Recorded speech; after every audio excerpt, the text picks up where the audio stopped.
have a MacBook and we want to record our screen and potentially have sound recorded as well utilizing the microphone, you're going to look at your keyboard, you're going to hit the buttons Shift, Command, and the number 5. That's going to bring up this option, this toolbar option here at the bottom. It's going to give you several options. There will also be a button that says Record. It's usually over here.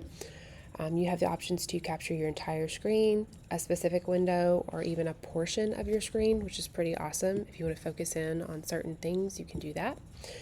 Under your option tab here, prior to hitting record, there is an option that says microphone. It'll give you 3 options. None, your microphone that is attached to your MacBook, it's built in, or if you have your iPhone attached, it will also give you your iPhone microphone option, and potentially if you have an external microphone attached, it would also do that. I don't have that at this time.